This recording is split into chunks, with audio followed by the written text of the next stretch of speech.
स्वच्छतेसाठी कर्मचाऱ्यांच्या आउटसोर्सिंगवर फुली। गोदावरी स्वच्छतेसाठी पुरेसे मनुष्यबळ नसल्याने महापालिकेच्या पर्यावरण विभागाने 50 कर्मचारी मानधनावर घेण्याचा निर्णय घेतला होता। तसा प्रस्ताव तयार करून मनपा आयुक्तांच्या मंजुरीसाठी ठेवला होता। मात्र हा प्रस्ताव नामंजूर करण्यात आला आहे। यामुळे पंचवटीतील गोदाघाट, रामकुंड व गोदावरी स्वच्छतेचा मुद्दा जैसे थे राहणार आहे। पर्यावरण विभागाकडे मनुष्यबळ नसल्याने आउटसोर्सिंगचा पर्याय घेण्यात आला होता। एकीकडे घनकचरा विभाग व अतिक्रमण विभागातील कर्मचाऱ्यांच्या आउटसोर्सिंगला मंजुरी दिली जात असताना पर्यावरण विभागाला सापत्न वागणूक दिली जात असल्याचं चित्र आहे। गोदावरीच्या प्रश्नावरून न्यायालयाने मनपावर पर्यावरणाच्या प्रस्तावाला आयुक्तांची नकार घंटा। वेळोवेळी ताशेरे ओढले आहेत। गोदावरी प्रश्न नियंत्रणासाठी न्यायालय व नीरीने वेळोवेळी सूचना देऊनही त्याची अंमलबजावणी झाली नाही। त्यामुळे न्यायालयाचा अवमान प्रकरणी महापालिका व इतर संबंधित यंत्रणांविरोधात याचिका दाखल केली होती। आयुक्त मनीषा खत्री व प्रक्षण नियंत्रण मंडळाचे प्रादेशिक अधिकाऱ्यांना याबाबत नोटिसा बजावण्यात आल्या। यानंतर महापालिकेच्या पर्यावरण विभागाने शहर हद्दीत गोदावरीचे पर्यावरण विभागाला डावलल्याचे चित्र। गोदावरी स्वच्छ ठेवण्याचं काम मनपाच्या पर्यावरण विभागाकडे आहे। याकरिताच आउटसोर्सिंगद्वारे 50 कर्मचारी घेण्याचे नियोजन होते। मात्र याकडे कानाडोळा करण्यात आला आहे। दुसऱ्या बाजूला सफाई ठेक्यासाठी 1075 कर्मचारी तर अतिक्रमण विभागातही आउटसोर्सिंगद्वारे 150 कर्मचारी घेतले जात आहेत। शहराला पावन करणाऱ्या आणि नाशिककरांच्या श्रद्धेचा भाग असलेल्या गोदावरी नदी स्वच्छतेसाठी कर्मचारी नियुक्तीच्या प्रस्तावाला महत्त्व न देता पर्यावरण विभागाला डावलल्याचे चित्र आहे।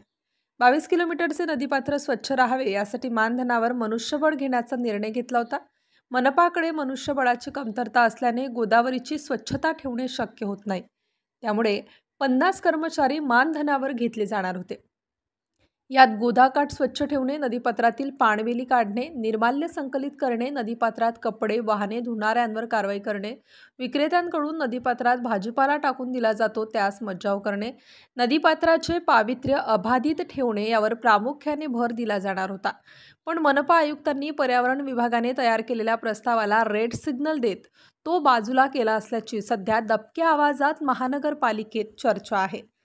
हायकोर्टाने निर्देशित केल्यानंतर या गोदावरी नदीवरती सुरक्षा रक्षक नेमलेले, परंतु आपण आता इथलं जे चित्र बघताय हे चित्र जर बघितलं तर अत्यंत वाईट वाटतं की ह्या एकही सुरक्षा रक्षक या ठिकाणी दिसत नाहीये आणि हायकोर्टाच्या निर्देशाचं उल्लंघन केलं जातंय। या ठिकाणी अनेक गाड्या धुतल्या जात आहे, लोक कपडे धुत आहे। ही गोदावरीची जी अस्वच्छता आहे याला जबाबदार नाशिककर पण आहेत आणि नाशिक महानगरपालिका प्रशासन सुद्धा आहे।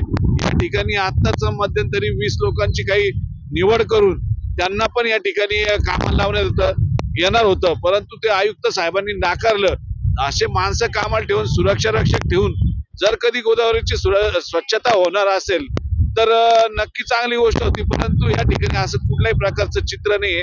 आपण बघताय का गोदावरीच्या या प्रदूषणाला खरं तर नाशिक महानगरपालिकाही जबाबदार आहे, तेवढेच नाशिककर सुद्धा जबाबदार आहे। कपिला नदी संवर्धन समिती, योगेश बर्वे।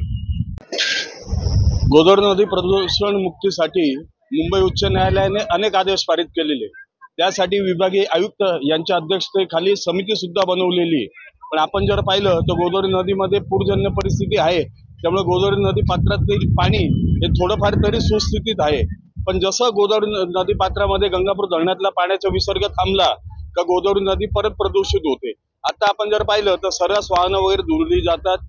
पुलाच्या पाठीमागे अहिल्यादेवी होळकर पुलाच्या पाठीमागे जर आपण पाहिलं तर तिथं पाणवेली वगैरे साचलेली आहे। आसाराम पुलच्या इथे पण ती परिस्थिती आहे। पण आणि गटारीचं जर पाहिलं तर गाडगेवाडा पुलाच्या खाली एक ढापा वगैरे ओपन झाले, तिथून सर्रास गटारीचं पाणी वाहतंय। ती परिस्थिती पुलाच्या पाठीमागे पण तीच परिस्थिती आहे, अप्पर स्ट्रीम किंवा डाऊन स्ट्रीम तीच गोदावरी नदी पात्रामध्ये गटारी वगैरे मिसळत आहे। कुठल्याही प्रकारचं काम जे सिंहस्थ कुंभमेळ्याच्या आधी गोदावरी नदी प्रदूषण मुक्तीसाठी व्हायला पाहिजे ते आजपर्यंत झालेलं नाही। त्याच्यामध्ये महानगरपालिका आयुक्त असो, कलेक्टर असो का विभागीय आयुक्त कार्यालय असो, हे तिन्ही यंत्रणा स्पेशल फेल गेलेलं आहे। आगामी कुंभमेळ्यामध्ये जे येणारे भाविक आहे, जे कोट्यावधी भाविक येतील त्यांना हे लोक गटर। स्टार न्यूज साठी मोहसिन पठाण, नाशिक।